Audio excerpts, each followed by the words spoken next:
if the 8 seconds have ended, to end the level, what we're going to say is this dot car layer, okay, dot clear rect. Okay, so we want to clear the whole character layer. Okay, because, well, I think the best way is just to show you the errors. That's why I've been doing it like that. Okay, so if we don't clear the car layer, okay, the car layer is what the player is being drawn into. Let's see what happens there. Okay, so we want to say, well, the first thing we want to say is this.player.move is going to move him. We're forcing him right, so it's not based on the controller right there, you see. It's just move right. Okay, so we know it's going, every level ends on the right. Okay, so if this.player.x is greater than 1088, okay, and so also this method is happening instead of the loop. And we know that once we give it back to the loop, immediately when we give it back to the loop, it's going to change to the next level because it will have walked off screen if it's greater than the full width of the game. Okay? The quickest way to change it back to the loop is just to say this dot underscore do alternate equals 0. Okay, so when we do that,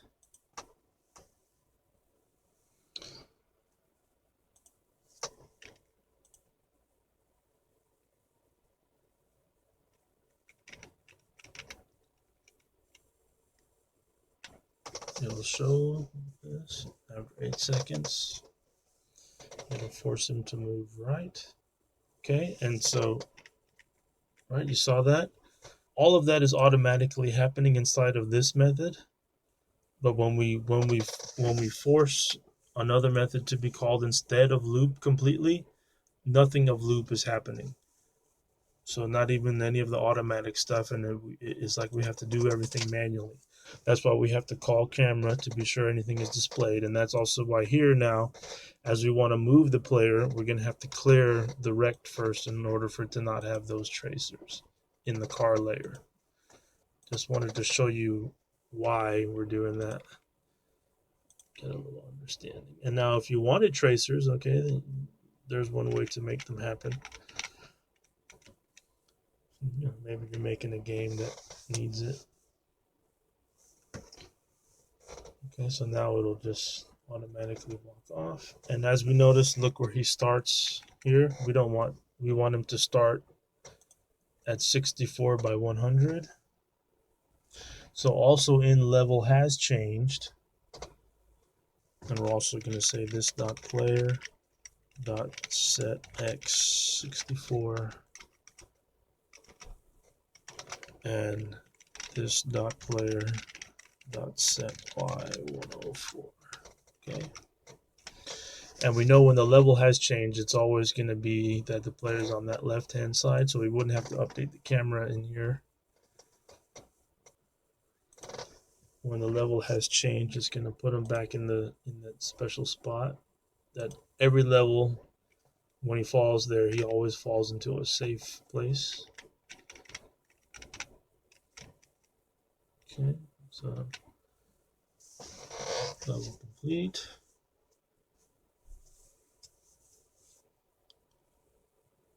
Walk to the next level, and he starts in the safe spot.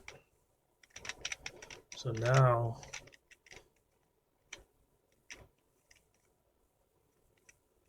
as we get to level 3, which has a different design to it.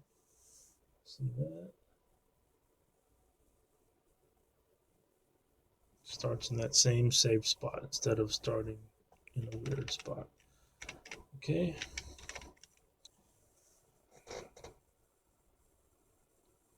Okay, so we want that you get some stars based on how many coins you got.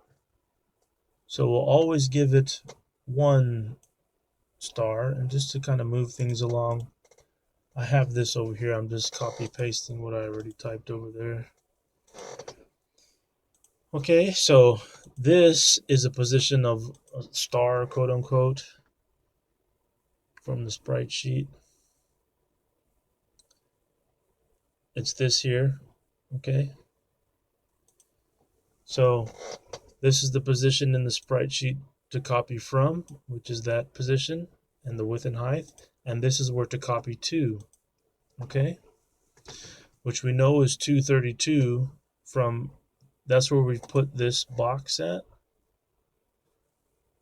Level complete here. We made this box fall into 232, okay? And the negative 80 to 120. So it's at 120 ultimately in 232.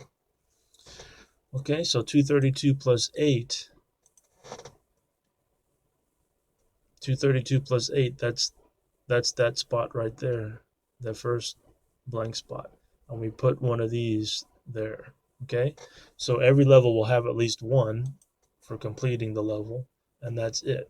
Okay, so now let's calculate how many other stars should be. So if you got all of the coins, then you'd get 3 stars. Okay, so we'll make a var called level stars up here. It's an array. Okay.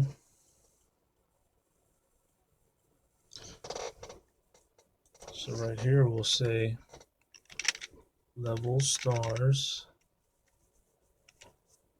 this dot scene changer dot current scene. Okay, current map is the array itself of the scene. Current scene is the number. We're going to let it be 1 based, so we ignore the first one, which is the 0 index. So level 1, level 2, level 3.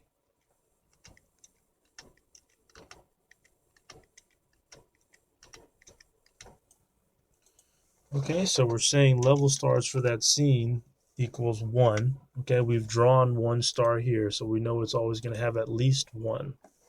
So we're putting that into the level stars array. So if coins dot length is less than equal to 3, every stage has at least 3 coins. Okay, so now we'll copy 2 stars. We'll see, we've copied the first one for sure. We always will. And so meaning we've copied a star into the first spot, and now we're determining should we copy one into this one. And so we're saying the same, we could just copy paste this. The only thing that will change is where to copy to. All right, so this 8 changes to a 32 to move it over. Okay, that's it. So that's the second spot right here. Okay, this spot here. Let's see if I can, yeah, you guys can see that. Okay, so here we are at this. So it's going to put one of these here all the time. And then if coins is less than 3, meaning that most of the coins have been collected. Because level stars is going to keep how many stars did you win for the level. So we'll say 2 here, right? 2 stars have been given. And so if there's no coins left at all,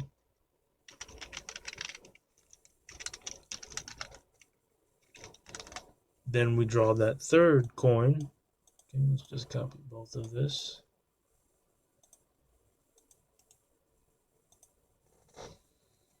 Okay, the third coin is at 56. Okay. And then this equals 3.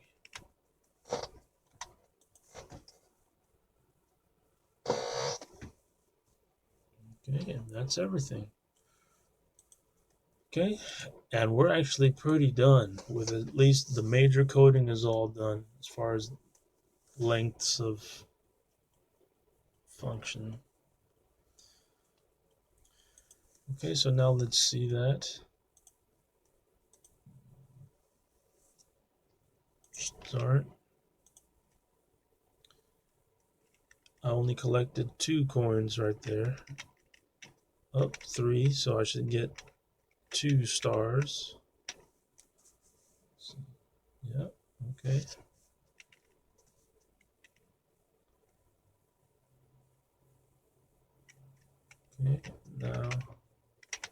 go through one without really collecting any.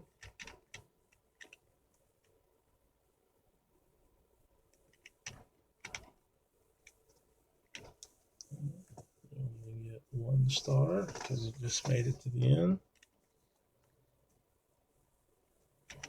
A harder level. Let's see.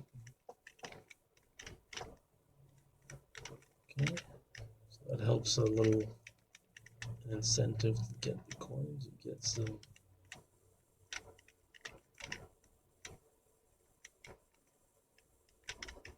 reward or display that you got all the coins.